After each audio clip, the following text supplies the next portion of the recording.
Copiou, parente? Os destaques de Brasília na vida dos índios e dos povos da floresta. Informação do ISA, Instituto Socioambiental.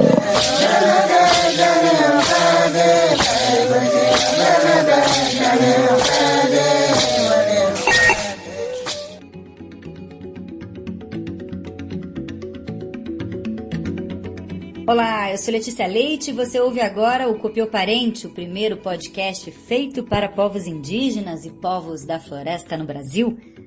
Na edição de hoje, o resultado de um ano de governo Bolsonaro, terras indígenas têm o maior desmatamento em 11 anos.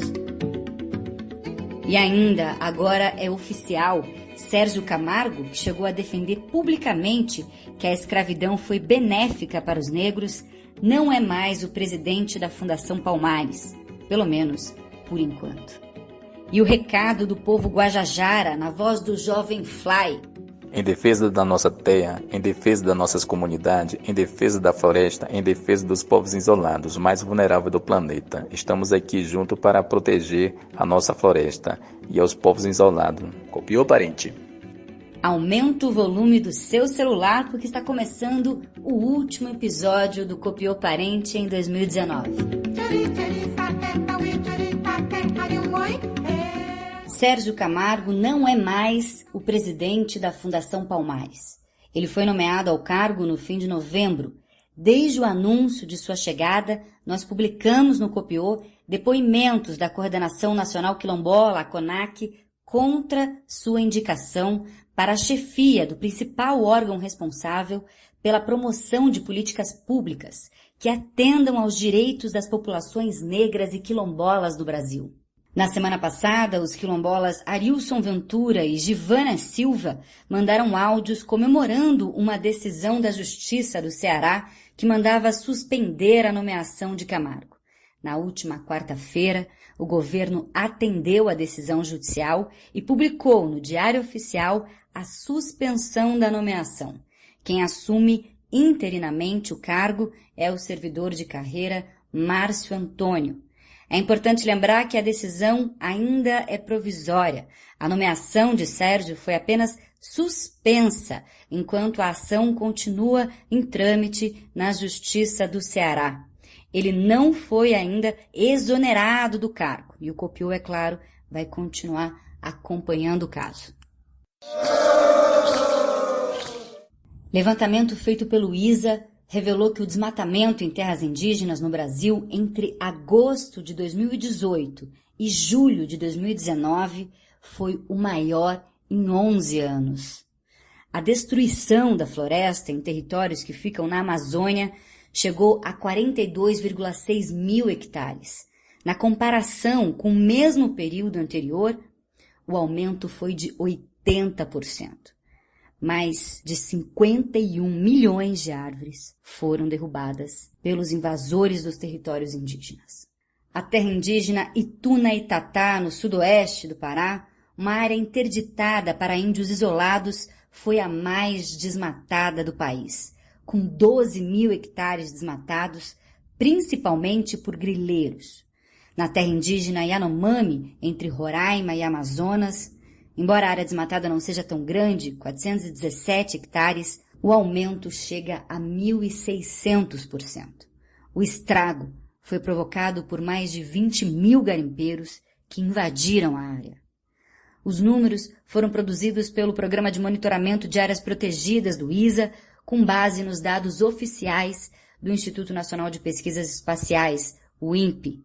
O jornalista do ISA, o Oswaldo Braga, ouviu várias pessoas para entender por que o desmatamento explodiu nas terras indígenas brasileiras. E vai contar aqui para vocês no Copiou um resumo das causas e consequências desses números.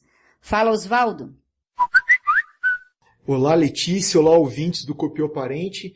Em primeiro lugar, é preciso a gente reforçar que as terras indígenas continuam sendo a principal barreira contra o desmatamento. A imensa maioria dessas áreas continua bastante preservada. O problema é que agora, mais do que nunca, elas estão sob um ataque maciço, um ataque muito bem articulado de garimpeiros ilegais, grileiros e desmatadores ilegais, principalmente no sudoeste do Pará, no noroeste do Mato Grosso e em Rondônia. Eu conversei com ex-servidores, pesquisadores e lideranças indígenas, e o que eles me disseram em comum é que, além da redução da fiscalização, do desmonte dos órgãos ambientais, do esvaziamento da FUNAI, o discurso do presidente da República, Jair Bolsonaro, e de seus ministros, desde a campanha eleitoral e durante todo o governo, o discurso dessas pessoas contra a fiscalização tem fortalecido os invasores das terras indígenas e colocado a população local contra a fiscalização, contra a FUNAI. Esse é um resumo da reportagem que a gente acaba de publicar no site do Instituto Socioambiental, e quem quiser saber mais é só procurar o nosso site e ler a reportagem. O endereço é www.socioambiental.org. Copiou, parente? Copiado, Oswaldo Braga. E junto com os mais de 40 mil hectares de floresta que tombaram, é preciso lembrar os indígenas assassinados enquanto defendiam seus territórios. O ministro da Justiça, Sérgio Moro, autorizou o uso da Força Nacional de Segurança Pública para atuar na terra indígena Canabrava Guajajara, no Maranhão, onde 2 indígenas da etnia Guajajara, Firmino e Raimundo Guajajara, foram assassinados a tiros, em um atentado que ainda deixou outros 4 Guajajara feridos na semana passada. Sérgio Moro disse que o objetivo é apoiar o trabalho da Fundação Nacional do Índio, a FUNAI, nas ações de segurança pública por 90 dias a partir de 10 de dezembro. O prazo pode ser prorrogado caso seja necessário.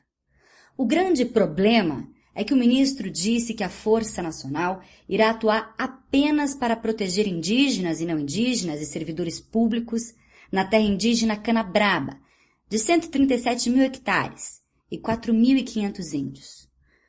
Contudo, a cerca de 200 quilômetros dali, a terra indígena Araribóia vive um clima de tensão e ameaças desde o dia 1º de novembro, quando Paulo Paulino Guajajara também foi morto com um tiro por um invasor. Na terra indígena Araribóia vivem 14 mil índios da etnia Guajajara, em 155 aldeias. Lá também vive o povo Avá, que quase foi extinto durante a ditadura militar, quando houve um incentivo do governo para a ocupação da Amazônia. Foi então que eles se dividiram em pequenos grupos para se isolar e escapar do genocídio. Hoje, os isolados estão cercados de motosserras e fogo. Em 2015, quase metade do território foi destruído em um incêndio florestal provocado também por invasores de terra. A terra que os Guajajara e os Avá compartilham está em constante ataque de madeireiros. Por isso, um grupo de Guajajara formou os Guardiões da Floresta. Quando há incêndios, eles se juntam aos bombeiros para apagar o fogo. Também fiscalizam as terras e verificam onde há invasores, avisando as autoridades. Desde 1985, 1.071 índios de várias etnias foram assassinados no Brasil, de acordo com o CIMI, o Conselho Indigenista Missionário. O povo Avá está entre os mais ameaçados do mundo e seus parentes Guajajara estão revoltados com a portaria do ministro Sérgio Moro, que excluiu a terra indígena Araribóia, uma das mais frágeis e mais ameaçadas do planeta. O cinegrafista Fly Guajajara, membro do Mídia Índia e diretor do filme Os Donos da Floresta em Perigo, feito em parceria com o ISA, mandou um recado aqui para o Copiou Parente. Fala, Fly! A terra indígena Araribóia sobre séries de invasão de extração ilegal de madeira. Nessa data de hoje, 12/12/2019, percorri 74 quilômetros e passando por algumas aldeias, conversando com os nossos parentes que ainda se encontram amedrontados e apavorados em medo de acontecer novos ataques. Nos últimos dias tem aumentado a perseguição e as ameaças aos nossos líderes e caciques da terra indígena Araribóia, colocando em risco o desaparecimento e a extinção dos povos indígenas mais vulneráveis do planeta, os Auaguajá da terra indígena Araribóia. em defesa da nossa terra, em defesa das nossas comunidades, em defesa da floresta, em defesa dos povos isolados, mais vulneráveis do planeta. Estamos aqui juntos para proteger a nossa floresta e aos povos isolados. Copiou, parente? Copiado, Fly. Hoje é sexta-feira, 13 de dezembro. Eu sou Letícia Leite e você acabou de ouvir o Copiou Parente, o primeiro podcast feito para povos indígenas e povos da floresta no Brasil. O Copiou de hoje contou com a edição de texto de Oswaldo Braga, a edição de áudio é do Vitor Pires e a gente volta no ano que vem. Obrigada pela companhia nesse ano de 2019. Nesse ano, olha só, nós produzimos 490 minutos de informação sobre o que aconteceu de mais importante em Brasília, na vida dos índios e dos povos da floresta.